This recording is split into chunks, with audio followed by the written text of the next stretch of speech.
नमस्कार छात्रों। आज मैं आप सभी को जो मैं सेकंड सेमेस्टर वाले बच्चे हैं उनके लिए मैंने आपका जो चतुर्थ प्रश्न पत्र है भारतीय साहित्य का स्वरूप उसके चौथे वीडियो को मैं आपके सामने लेके आ चुका हूं और आपको मैं आज पढ़ाने वाला हूं भारतीय साहित्य के अध्ययन की समस्याएं।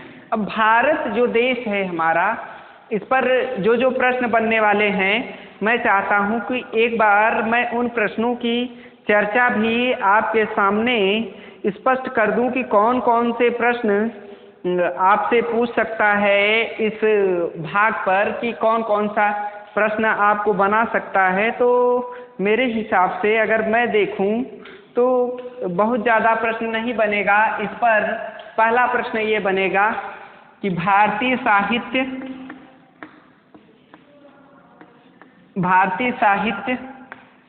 जो पहला प्रश्न बनेगा, भारतीय साहित्य के अध्ययन की समस्याओं पर प्रकाश डालिए। समस्याओं पर प्रकाश डालिए।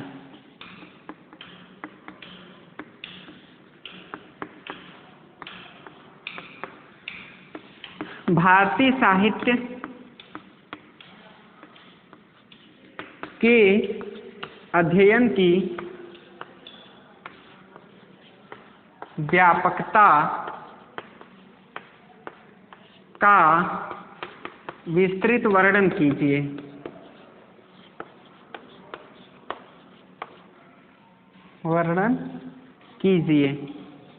फिर इसके बाद छात्रों इस पर अगला प्रश्न बन सकता है, भारतीय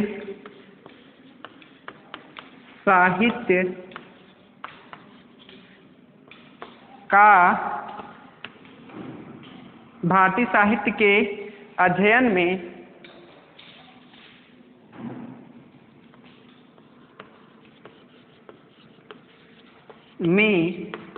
आने वाली कठिनाइयाँ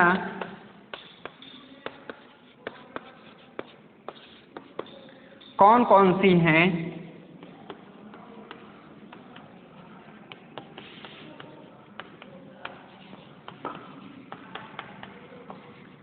बताइए।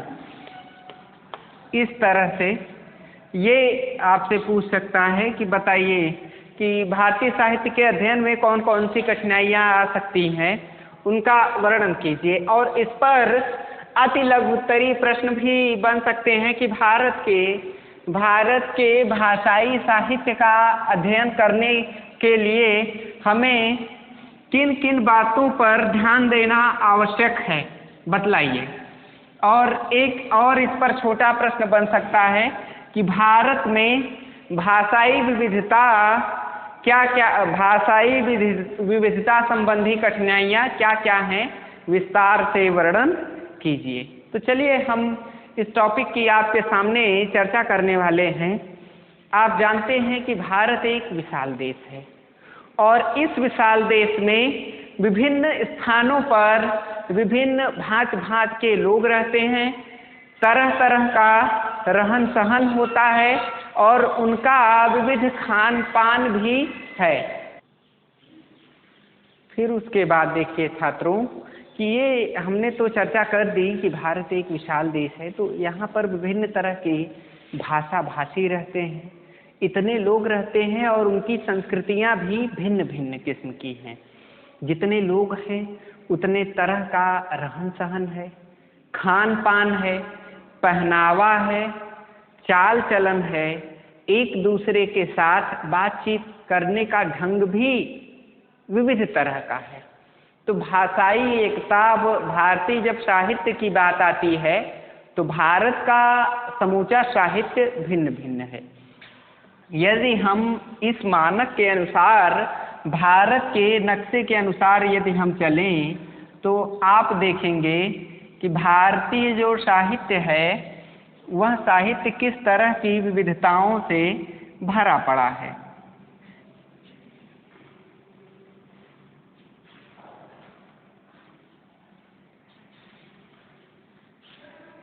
देखिए छात्रों, मान लीजिए नक्शा बनाने में यदि कहीं गलती होगी तो क्षमा करिएगा। ये हम मान सकते हैं कि ये हमारे भारत का नक्शा है। भारत का यह जो नक्शा है, यह लगभग नक्शा हमारा माना जाता है। इस नक्शे में अब कितने तरह के लोग हैं? इधर के लोग क्या कहे जाते हैं? दक्षिण भारतीय। ठीक है। इधर के लोग पूर्वोत्तर भारतीय हैं। इधर के लोग जो हैं ये उत्तर भारतीय हैं। और ये क्या है? पश्चिम। इस तरह से भारत ये नक्शे के अनुसार यदि हम समझें तो भारत को 4 भागों में बांटा जा सकता है: पूर्व, पश्चिम, उत्तर और दक्षिण।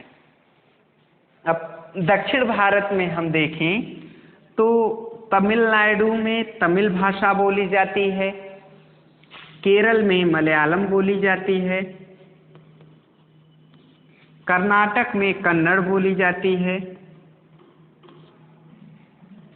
और फिर इसके बाद आंध्रा में तेलुगु बोली जाती है। इस तरह आंध्र प्रदेश की राजधानी अमरावती है, जैसा कि आप जानते हैं। तो इस स्थान पर ये जो दक्षिण भारतीय लोग हैं, इन लोगों द्वारा बोलने वाली भाषा अलग अलग है। अब हम जब चलते हैं गुजरात में, तो गुजरात में गुजराती बोली जाती है, महाराष्ट्र में मराठी बोली जाती है, फिर इसके बाद बंगाल में बंगाली बोली जाती है, फिर इसके बाद उत्तर में आते हैं तो मध्य देश में यहाँ से यहाँ तक की भाषा हिंदी प्रधान रूप में बोली जाती है। फिर इसके बाद कश्मीरी में दर्द बोली जाती है, पंजाबी पंजाब में बोली जाती है, असम में असमिया बोली जाती है,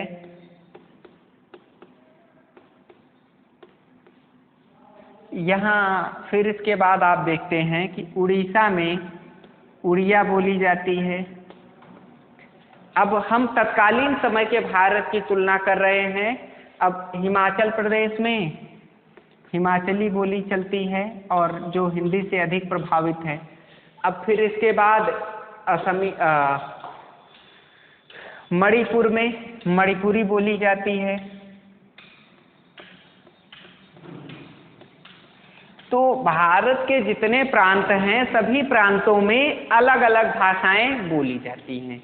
एक बात तो निश्चित है कि अलग अलग भाषाएं बोली जाती हैं, और यहाँ तक इतना बड़ा अंतर विद्यमान है कि ये जो दर्द कश्मीरी भाषा है, अगर इसकी तुलना हम मध्य देशी हिंदी से करें तो इसमें भी बहुत भिन्नता होगी, व्याकरणिक भिन्नता है। अब आप देखिए तो हिंदी के तुरंत बगल पंजाबी बोली जाती है। पंजाब में, हरियाणा में भी लगभग करनाली बोली जाती है। अब ब्रज बांगरू ये भी हरियाणा में जब हम जाएंगे तो वहाँ हम देखते हैं कि हरियाणवी बोली जाती है, लेकिन पंजाब की भाषा से वो प्रभावित है। लेकिन पंजाबी जो साहित्य है उसकी लिपि भी अलग अलग है। साहित्य में लिपि अलग होना, अर्थात यहाँ जब हम देखें तो तमिल लिपि दूसरी है, तमिल की लिपि दूसरी है, हिंदी की लिपि देवनागरी है। अब गुजरात की लिपि, गुजराती जो है वो भी गुजराती की अपनी स्वयं लिपि है। मराठी की भी अलग लिपि है। अलग अलग लिपि में ये भाषाएं लिखी जाती हैं। तो जब भारतीय साहित्य के अध्ययन करने की बात आती है, तो जब समूचे भारत के साहित्य को हम देखें तो हमें कम से कम 22 भाषाएं पढ़नी पड़ेंगी। कम से कम अगर हम पूरे समूचे भारतीय साहित्य का अध्ययन करने चलें तो कम से कम 22 भाषाओं का अध्ययन हमें करना होगा। और अब अगर हम हिंदी की ही तुलना करने लगे तो हिंदी में भी कई स्वरूप आपको मिल जाएंगे। अब जैसे हिंदी में अगर आपने हिंदी को पढ़ लिया है तो ऐसा मत समझिए कि हमने पूरे समूचे हिंदी साहित्य को पढ़ लिया है। अब हिंदी में पूर्वी हिंदी, पश्चिमी हिंदी,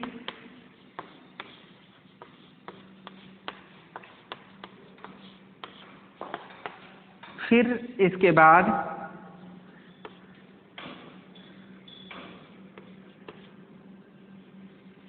पश्चिमी हिंदी,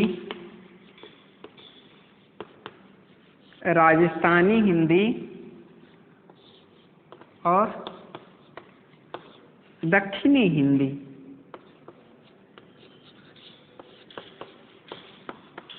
इस तरह का स्वरूप हम पाते हैं। तो देखिए छात्रों, जब हम अध्ययन करने चलेंगे तो यदि हम अध्ययन कर रहे हैं केवल हिंदी का तो भी बहुत सारी समस्याएं उत्पन्न होती हैं, बहुत सारे विवाद खड़े हो जाते हैं कि हम आखिरकार किस तरह से भारतीय साहित्य का अध्ययन करें, और उसमें भी कई तरह की परेशानियां हमारे सामने आने लगती हैं। तो उन परेशानियों से यदि हम आगे जाना चाहते हैं तो हम पूरे भारतीय साहित्य का अध्ययन करना चाहते हैं तो यह भारत जैसे विशाल देश के लिए लगभग असंभव सी बात है। यदि हमें पूरे भारतीय साहित्य का अध्ययन करना है तो हमें विविध साहित्य को पढ़ना भी पड़ेगा।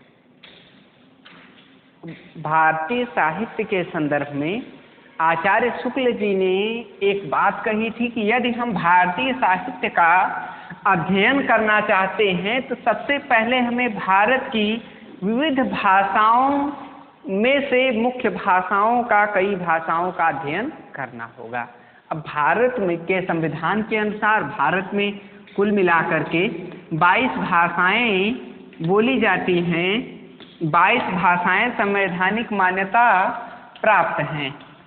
तो वो कौन कौन सी भाषाएं हैं जो भारतीय संविधान में भारतीय साहित्य के अध्ययन के लिए अपेक्षित की गई हैं, वो मैं आपसे चर्चा करना चाहूँगा। तो देखिए सबसे पहली जो भाषा है वह क्या है? संस्कृत। भारतीय संविधान ने कहा कि संस्कृत भारत की आदि भाषा रही है, अतः संस्कृत का अध्ययन कर लिया अगर कोई तो भारत के आदिकाल के विषय में समझ सकता है। संस्कृत, हिंदी, बंगला, तमिल, तेलुगु, कन्नड़,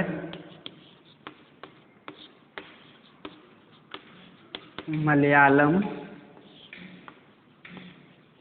उर्दू, सिंधी, पंजाबी, नेपाली, खस,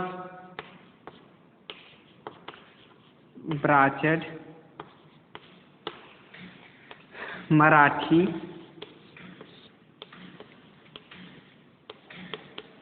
गुजराती,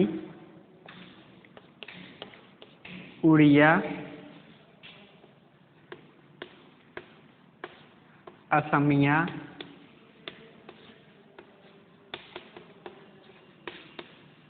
मैथिली,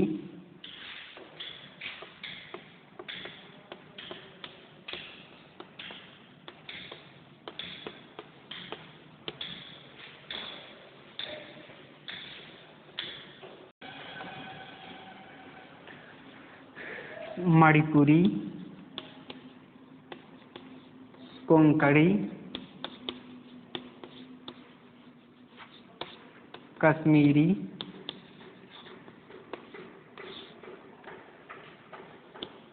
फिर इसके बाद कश्मीरी के बाद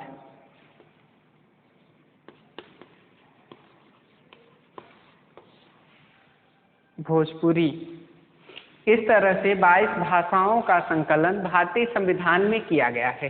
तो यदि हम भारतीय साहित्य का अध्ययन करना चाहते हैं तो हमें इन 22 भाषाओं का अध्ययन करना अपेक्षित होगा कि हमें इन 22 भाषाओं को अवश्य ही पढ़ना पड़ेगा।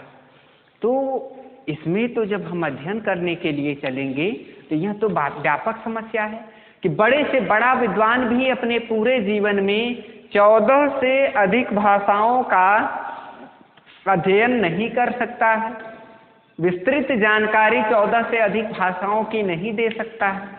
तो भारतीय साहित्य का यदि हमें अध्ययन करना है तो हमें तो 22 भाषाओं को जानना होगा। तो यह सबसे बड़ा प्रश्न है। सबसे पहला जो प्रश्न है, सबसे बड़ी जो समस्या है भारतीय साहित्य के अध्ययन की, वह यही है कि आखिरकार भारत विविधता से भरा हुआ देश है और इस विविधता में भारतीय एकता अखंडता को किस तरह से एक रखा जाए, यह कैसे हो सकता है। इसके लिए भाषा वैज्ञानिकों ने कई समस्याओं का उल्लेख अपने वैज्ञानिक शोध प्रपत्रों के माध्यम से प्रस्तुत किया है। पहला, भारतीय साहित्य के अध्ययन की पहली समस्या क्या है कि भारत की समस्त भाषाओं का ज्ञान न होना। भारतीय साहित्य के अध्ययन की पहली समस्या क्या है कि भाषा का ज्ञान न होना। भारत में लगभग बताया जाता है कि लगभग 2700 बोलियां बोली जाती हैं और जैसा कि किसी कवि ने भी कहा है कि कोस कोस पे पानी बदले, 4 कोस पे पानी, यानी 4 कोस पर भारत में भाषा की विविधता देखने को मिल जाती है। तो उस समस्या को किस तरह से सरल किया जाए, इसका सरल करने का माध्यम ये है कि किसी एक विशिष्ट भाषा का प्रचार प्रसार किया जाए, किंतु यह तो अन्य भाषाओं के प्रति उपेक्षिता होगी। अर्थात भारतीय साहित्य के अध्ययन की सबसे पहली और सबसे विशिष्ट समस्या क्या है कि भारत में भाषाओं की विविधता और उन भाषाओं का विशिष्ट ज्ञान व्यक्ति को न होना। पहली बात यह है। भारत के साहित्य के अध्ययन की दूसरी समस्या क्या है? द्विभाषियों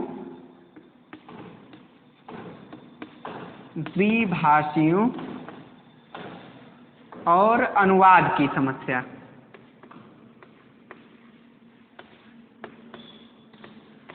प्यारे छात्रों, आपने देखा होगा कि यदि हमारे सामने कोई दक्षिण भारत का व्यक्ति आ जाता है तो हम दक्षिण भारत की किसी भी भाषा को नहीं जानते हैं। न तो उत्तर भारतीय दक्षिण भारत की भाषा को जानता है और न तो उसके साहित्य को पढ़ना चाहता है, न तो उत्तर भारत का व्यक्ति दक्षिण भारत की भाषा को जानता है। दक्षिण भारत वाला न उत्तर भारत की भाषा को जानता है, न उत्तर भारत वाला दक्षिण भारत की भाषा को जानता है, उनकी लिपि को समझता है। यानी द्विभाषीय लोगों की कमी है, अर्थात 2 भाषाओं को बोलने वाले लोगों की भारत में बिल्कुल भी कमी है।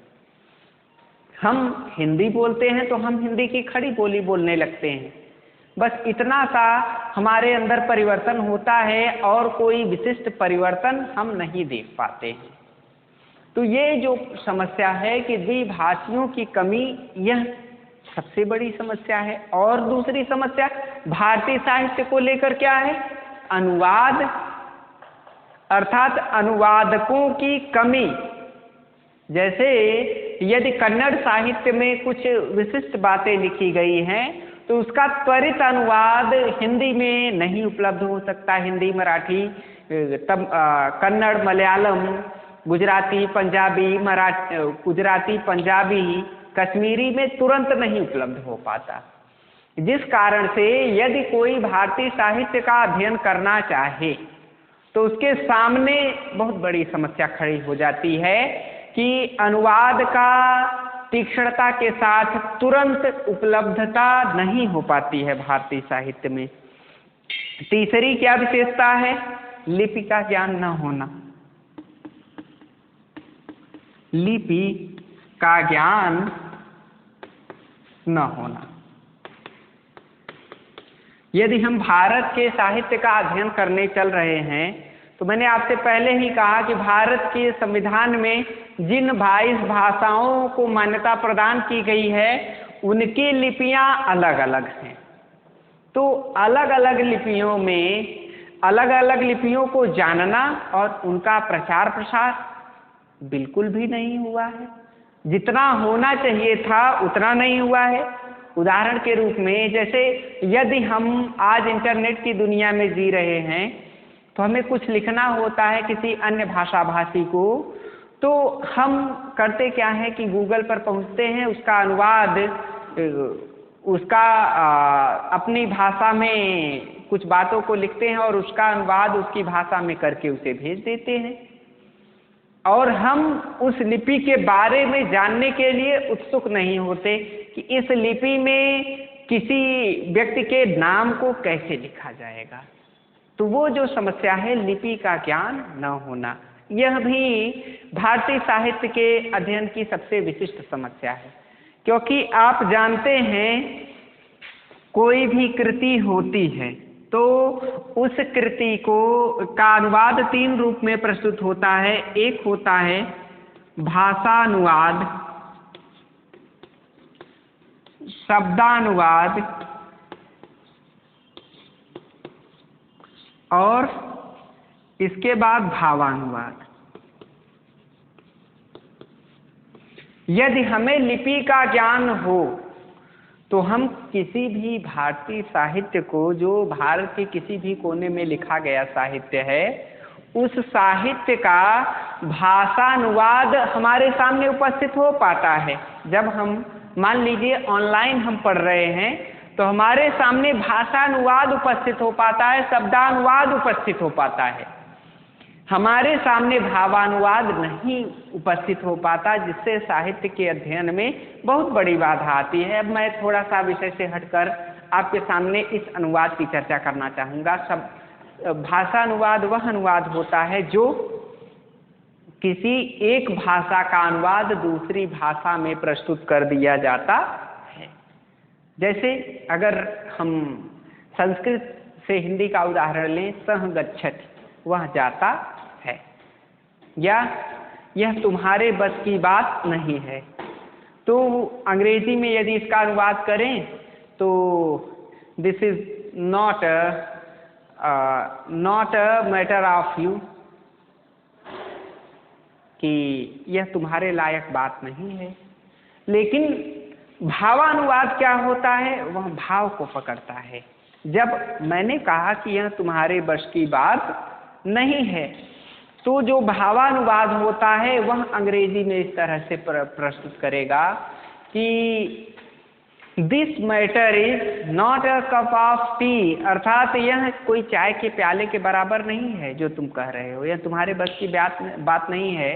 तो भावानुवाद जो होता है वह सर्वश्रेष्ठ अनुवाद होता है। जब हमें लिपि का ज्ञान नहीं होता है तो हम केवल शब्दानुवाद या भाषानुवाद पढ़कर रचना की संतुष्टि तक नहीं पहुंच पाते हैं। तो ये जो तीसरी सबसे बड़ी समस्या है भारतीय साहित्य में, वह यह है कि हमें भारत की समस्त लिपियों का ज्ञान नहीं है। फिर इसके बाद अगली समस्या क्या है? भाषा की प्रशिक्षण संस्थाओं का अभाव।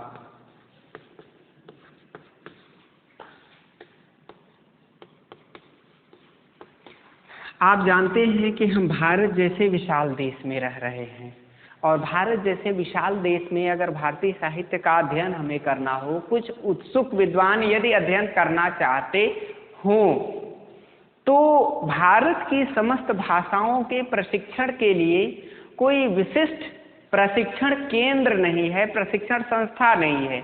जैसे मान लीजिए कि आप यदि दक्षिण भारत की तमिल भाषा को सीखना चाहते हैं, तो आप पता करके घूम आइए अपने आसपास, अपने पूरे जनपद में घूम करके आ जाइए। एकाक लोग मिल जाएं तो मिल जाएं, लेकिन कोई ऐसी संस्था नहीं है जो दक्षिण भारत की किसी भी भाषा का प्रशिक्षण दे रही हो। या हमें मराठी मान लीजिए सीख रहा है और हम उत्तर प्रदेश में हैं, तो मराठी सिखाने के लिए कोई भी प्रशिक्षण संस्था हमारे भारत में उपलब्ध नहीं है। खास करके उत्तर प्रदेश में अगर आप ये कहना चाहें, अगर मैं ये कहूं कि प्रशिक्षण संस्थाओं का पूर्णतः अभाव है तो वो नहीं, यह अंशतः सत्य है। मराठी सिखाने के लिए प्रयास जारी है, किंतु यदि जो सामान्य व्यक्तित्व है, जो गांव में रहने वाला व्यक्तित्व है, यदि वह सीखना चाहे किसी भी भाषा को तो उसे बड़ी कठिनाइयों का सामना करना पड़ता है। कोई भी ऐसी प्रशिक्षण संस्था नहीं है जो भारत के सामान्य व्यक्ति को भी भारत की विविध भाषाओं का प्रशिक्षण दे सके और विविध भाषाओं को सिखा सके। तो यह भी एक विशिष्ट समस्या के सामने हमारे सामने उपस्थित होती है। अगली बात क्या है कि क्षेत्रीय भाषाओं के लोगों का अभाव। क्षेत्रीय भाषाओं के लोगों का अभाव। अगली समस्या हमारे सामने यह उपस्थित होती है कि जब भारतीय साहित्य, भारत जैसे विस्तृत देश के विशाल साहित्य का हम अध्ययन करने चल रहे हैं, तो हम ये पाते हैं कि क्षेत्रीय भाषाओं के लोगों की एकदम न्यूनता है। जैसे मान लीजिए हम प्रयागराज में हैं तो हम यहाँ अवधी बोलते हैं। यहीं अगर हम मुंबई जाते हैं और वहाँ हम अवधी बोलने के लिए आगे बढ़ें तो अवधी बोलते हैं तो हमें असभ्य समझा जाता है। तो ये भी तो भारतीय साहित्य के अध्ययन की समस्या है कि यदि तुलसीदास जी का रामचरितमानस जो लिखा गया है उसका यदि किसी को अध्ययन करना है तो जब अवधी भाषा को बोलने वाला व्यक्ति उस भाषा को बोलेगा और समझेगा तभी तो वह अन्य को भी समझा सकेगा, नहीं तो रामचरितमानस की भाषा तो अवधी है, किंतु हम जब दूर जाते हैं तो हम खड़ी बोली का प्रयोग करते हैं। तो क्षेत्रीय भाषा जो है वह बड़ी भाषाएं जो हैं, जो राष्ट्रभाषा के रूप में विकसित हो रही हैं या जो साहित्यिक भाषा है उस रूप में परिवर्तित हो जाती हैं, क्षेत्रीय भाषा बोलने वाले लोगों का अभाव हो जाता है। जैसे मान लीजिए हम यहाँ से बाहर गए हैं तो हम कुछ पूछना चाहते हैं तो हम हिंदी में नहीं पूछते, हम अंग्रेजी में पूछ लेते हैं। तो ये भी एक समस्या ही है कि हमने अब उस स्थान वाला व्यक्ति भी अंग्रेजी में समझ लेता है थोड़ा थोड़ा और हम भी थोड़ी थोड़ी अंग्रेजी समझ लेते हैं। तो अब हमने जब अपनी जन्म भाषा प्रयुक्त नहीं की किसी व्यक्ति के सामने तो हमारी भाषा का परिचय उस व्यक्ति से नहीं हो पाया और वह व्यक्ति जो भाषा बोलने वाला था, क्षेत्रीय भाषा वह जो समझने वाला था, एक दो शब्द जो जानने वाला था, वह नहीं जान पाया। तो अगली जो समस्या है भारतीय साहित्य के अध्ययन की वह यही है कि क्षेत्रीय भाषा के प्रति उदासीनता, क्षेत्रीय भाषा बोलने वाले लोगों की बहुत ही कमी है। इस स्थान पर भारत में क्षेत्रीय भाषा बोलने वाले लोगों की अत्यंत कमी पाई जाती है, जिस कारण से भारत के समस्त साहित्य का अध्ययन अच्छे से नहीं हो पाता है। अब इसके बाद पुस्तकालयों का अभाव। पुस्तकालयों का अभाव। अब देखिए छात्रों, छठी समस्या जो भारतीय साहित्य के अध्ययन की है वह यह है कि पुस्तकालय भारत में नगण्य हैं, जितने होने चाहिए उसके आधे भी नहीं है। मैं तो आपसे इतना दावा कर सकता हूं कि बड़े बड़े डिग्री कॉलेज हैं आपके क्षेत्र में, इतने डिग्री कॉलेज हैं, यहाँ तक कि जो शिक्षण संस्थाएं हैं उनके पास भी पर्याप्त मात्रा में पुस्तकें उपलब्ध नहीं हैं। पुस्तकालयों की तो बात ही छोड़िए, जहाँ की शिक्षा दीक्षा चलती है उस स्थान पर भी पुस्तकों का सर्वथा अभाव मिलता है। तो ये जो पुस्तकालयों का अभाव जो मिलता है, यह भारतीय साहित्य के अध्ययन में समस्या खड़ी करता है। अब जैसे मान लीजिए हम अध्ययन करना चाहते हैं, हम दक्षिण भारत के किसी राजा के विषय में जानना चाहते हैं, तो अब अगर वो बात हमें हिंदी में नहीं उपलब्ध हो रही है और या हिंदी में उपलब्ध भी है, तो हम किसी पुस्तकालय में चले गए। पुस्तकालय हमें दूर दूर तक तो पहले मिलते नहीं, जब मिले भी तो उन पुस्तकालयों में पुस्तकों का अभाव पाया जाता है। अब पुस्तकालय मिल गए, मान लीजिए पुस्तकालय हमें मिल गए, जैसे पूरे प्रयागराज में गिने चुने, मैं ये समझता हूँ कि पूरे आपके प्रयागराज में 10 से ज़्यादा पुस्तकालय नहीं है। महाविद्यालय कितने हैं, डिग्री कॉलेज कितने हैं, 600 हैं। इंटर कॉलेज कितने हैं, लगभग 1000 से ज़्यादा हैं। प्राथमिक विद्यालय कितने हैं, लगभग 5000 हैं। तो जब विद्यालयों की संख्या इतनी अधिक है और पुस्तकालयों की संख्या 10 से 12 है, तो बताइए किस तरह से पढ़ाई हो सकेगी। अब पुस्तकों की दुकानें तो बहुत हैं, मान लीजिए जो सामान्य मानव है, जो सामान्य जनजीवन व्यतीत करने वाला जो व्यक्ति है, वह यदि भारतीय साहित्य का अध्ययन करने के उद्देश्य से आगे बढ़े और उसके पास उतना अधिक धन नहीं है, तो वह कैसे समूचे भारतीय साहित्य को पढ़ सकेगा। वह पुस्तकालयों के अभाव में भारत के समूचे साहित्य के अध्ययन से अछूता रह जाएगा। तो यह भी एक बड़ी समस्या भारतीय साहित्य के अध्ययन की है। अगला, अन्य भाषा के साहित्य की उपलब्धता।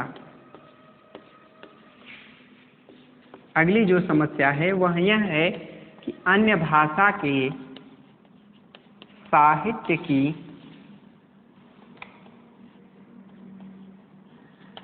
उपलब्धता।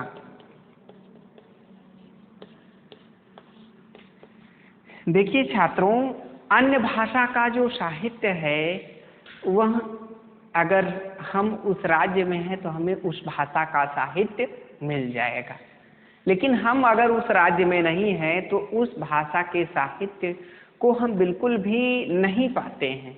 अगर मान लीजिए दक्षिण भारत की कन्नड़ भाषा को हमें पढ़ना है, यदि हम प्रयागराज में हैं, तो प्रयागराज में कन्नड़ भाषा के अध्ययन का कोई भी विश्वविद्यालय नहीं है बिल्कुल।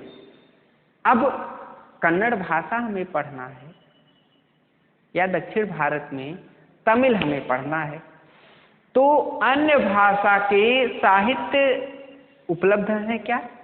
नहीं है। जब उनकी पढ़ाई ही नहीं हो रही है तो उसका साहित्य हमारे सामने कहाँ से उपस्थित होगा। उस भाषा का साहित्य बिल्कुल भी नहीं उपलब्ध है।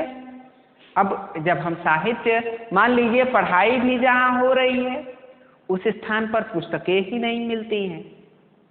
आप जैसे ही महाराष्ट्र में प्रवेश करते हैं तो आपको यदि हिंदी पढ़ना है तो हिंदी की गिनी चुनी पुस्तकें ही मिलेंगी, जैसे प्रेमचंद, प्रसाद, पंत, निराला, महादेवी वर्मा, तुलसीदास, कबीरदास, सूरदास, मलिक मोहम्मद जायसी, बिहारी, घनानंद। इन लोगों को यदि निकाल दिया जाए तो आपको महाराष्ट्र में अन्य किसी हिंदी कवि के बारे में अध्ययन करना है तो उस साहित्य को आप नहीं पाएंगे, नगण्य पाएंगे। हमें काव्य शास्त्र का अध्ययन करना है, यदि हम महाराष्ट्र में हैं, यदि हम कोलकाता या बंगाल में हैं, तो हमें हिंदी में वे पुस्तकें बहुत ही दुष्कर या बिल्कुल भी नहीं मिल पाती हैं।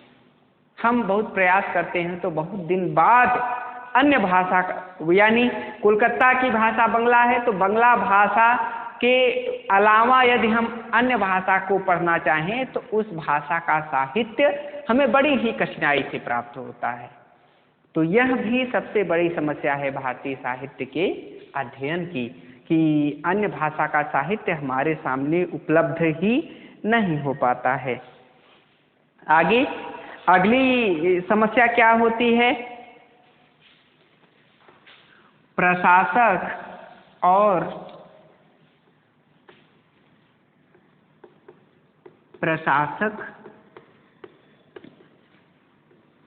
और पुस्तक विक्रेताओं का असहयोग।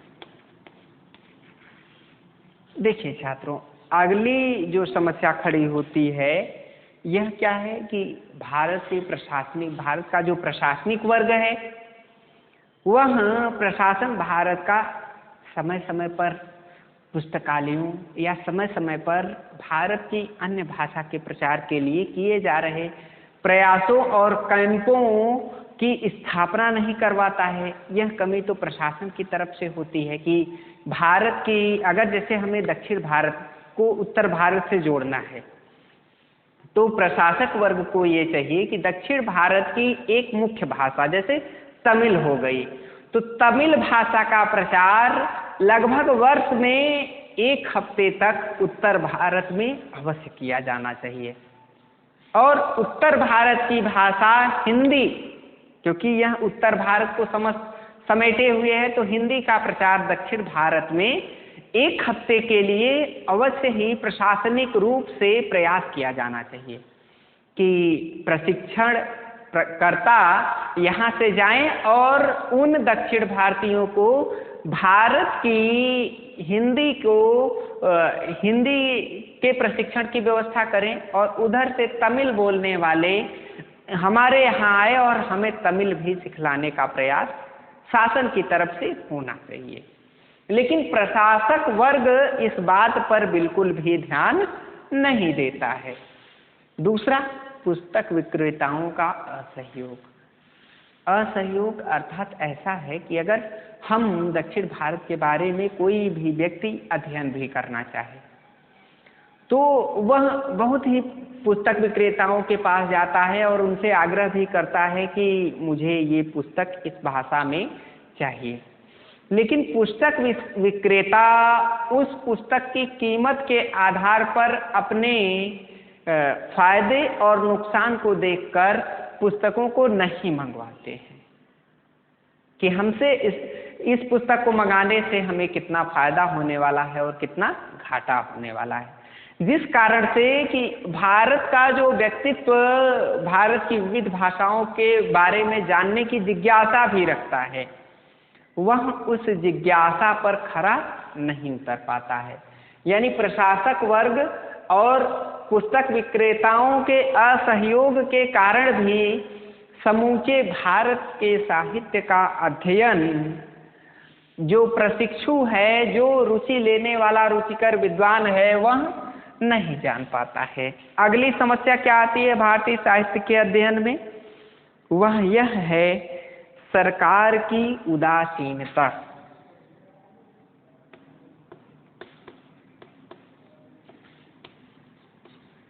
सरकार की उदासीनता। देखिए छात्रों, अगली जो समस्या आती है भारतीय साहित्य के अध्ययन की वह यह है कि कभी कभी सरकारें एकदम शांत बैठी रहती हैं।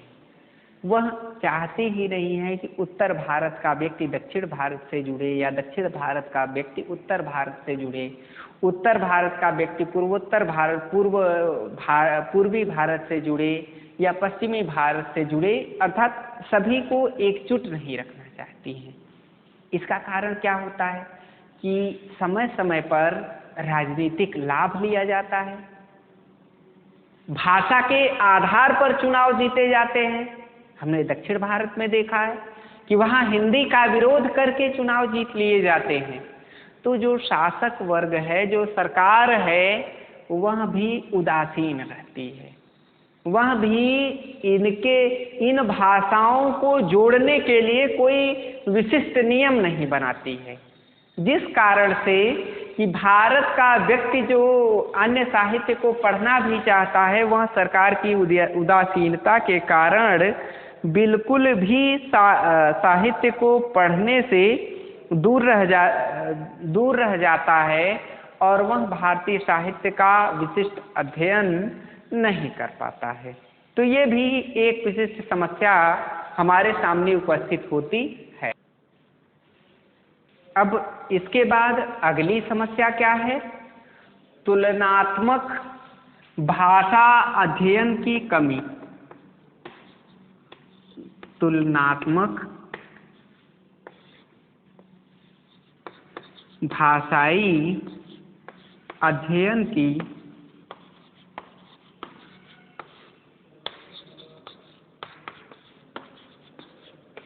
अब देखिए छात्रों, अगली जो समस्या है भारतीय साहित्य के अध्ययन की, वह यह है कि तुलनात्मक भाषाई अध्ययन की कोई विशिष्ट संस्था नहीं है। जैसे 2 या 3 भाषाओं का एक साथ अध्ययन उपस्थित कर सके।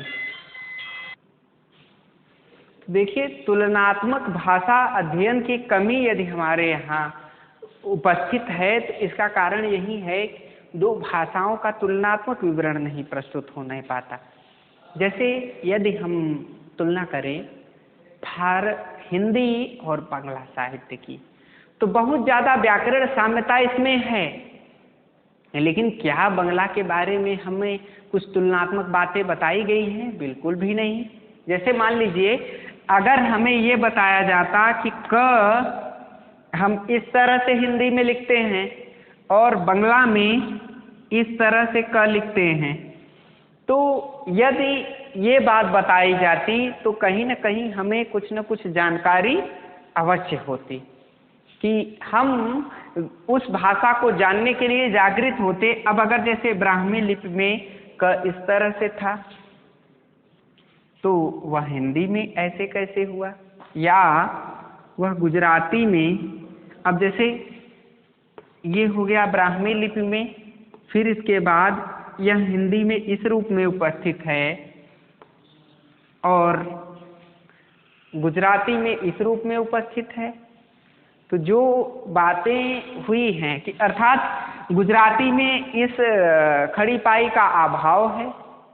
अब जैसे हम देखें तो दक्षिण भारत की भाषा में इसी क के लिए बस केवल इतना ही है वह के रूप में। तो ये जो तुलनात्मक भाषा अध्ययन की कमी जो हमारे देश में देखने को मिलती है, यह भी भारतीय साहित्य के अध्ययन में बहुत बड़ी बाधा बनती है। अब फिर इसके बाद अगली भारतीय साहित्य के अध्ययन में अगली बाधा क्या बनती है? वह यह बनती है कि राष्ट्र में विविध भाषा परिवारों का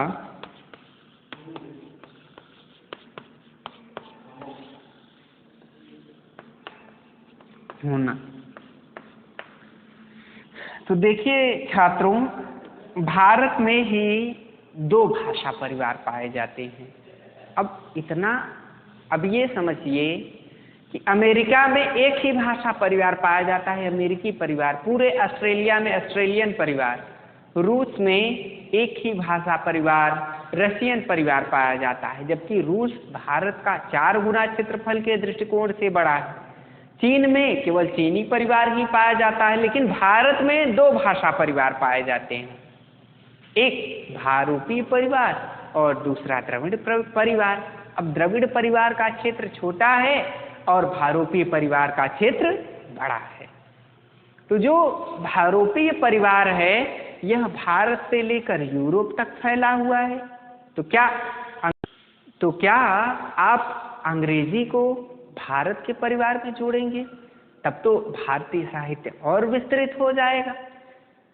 भारत में द्रविड़ परिवार में तमिल, तेलुगु, कन्नड़, मलयालम 4 ही भाषाएं आती हैं और भारतीय परिवार में भारोपीय परिवार में भारत से लेकर यूरोप तक, अब भारत से लेकर यूरोप तक जो परिवार है उसके भी अगर विभाग करें तो उसमें आर्य परिवार और अनार्य परिवार, अनार्य अर्थात अंग्रेजी के जो लोग हैं, आर्य परिवार में तब ईरानी परिवार और भारतीय परिवार। भारत में भी अब विभिन्न तरह के संस्कृत, प्राकृत, अपभ्रंश इस तरह का रूप प्रचलित होता चला गया। तो भारतीय साहित्य जो है वह हमारे राष्ट्र में विविध परिवारों का प्रचलित होना भी एक बड़ी समस्या खड़ी करता है भारतीय साहित्य के अध्ययन में। अब चलिए मैं आपको एक एक करके ये बताना चाहूँगा कि क्या आपसे पूछ सकता है। पहले तो मैंने आपको विस्तृत उत्तरीय 3-4 प्रश्न बताए थे, और अगर आप चाहते हैं तो एक बार मैं आपके सामने उनको दोहराना चाहूँगा कि वो कौन कौन से प्रश्न थे जो मैंने आपसे चर्चा की। पहला प्रश्न इस पर यह बन सकता है कि भारतीय साहित्य के अध्ययन की समस्याओं पर चर्चा कीजिए। फिर इस पर ही दूसरा प्रश्न यह बन सकता है कि राष्ट्रीय आंदोलन ने भारतीय साहित्य को कहाँ कहाँ तक प्रभावित किया है, समझाइए। राष्ट्रीय आंदोलन ने भारत को कहाँ कहाँ तक प्रभावित किया है, बताइए। दूसरा प्रश्न बन सकता है और उत्तर निम्न बिंदुओं के अंतर्गत ही आपको देने हैं। फिर इसके बाद अगला प्रश्न आपसे पूछ सकता है कि भारतीय साहित्य के अध्ययन में आने वाली कमियों पर प्रकाश डालिए। फिर इसके बाद अगला प्रश्न इस पर बन सकता है, यानी जिसका उत्तर आपको निम्न बिंदुओं के अंतर्गत देना है, मैं अभी वो प्रश्न आपको बोल रहा हूँ। अगला प्रश्न ये बन सकता है कि भारतीय साहित्य के अध्ययन में आने वाली प्रमुख समस्याओं का युक्तायुक्त विश्लेषण के साथ अपने विचार व्यक्त कीजिए। एक और प्रश्न इस पर बन सकता है कि भारतीय साहित्य के अध्ययन की किसी एक विशिष्ट समस्या को लेकर अपने विचारों के माध्यम से भारतीय साहित्य के अध्ययन की समस्याओं पर चर्चा कीजिए। तो वो प्रश्न आपको बन सकता है जिनका उत्तर आपको निम्न बिंदुओं के अंतर्गत देना है। अब फिर इसके बाद अब इन पर कैसे बन सकता है कि भारतीय साहित्य, यदि किसी को भाषा का ज्ञान नहीं है तो वह भारतीय साहित्य का अध्ययन कैसे करेगा, इस पर अपने विचार व्यक्त करिए। तो इस बिंदु के अंतर्गत आप उत्तर दे सकते हैं भारत में किन कारणों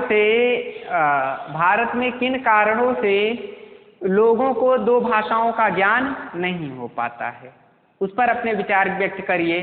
लिपि का ज्ञान न होना भारतीय साहित्य के अध्ययन में कितनी बड़ी समस्या है, तर्क सहित उत्तर दीजिए। भाषा प्रशिक्षण संस्थाओं के विकास पर प्रकाश डालिए।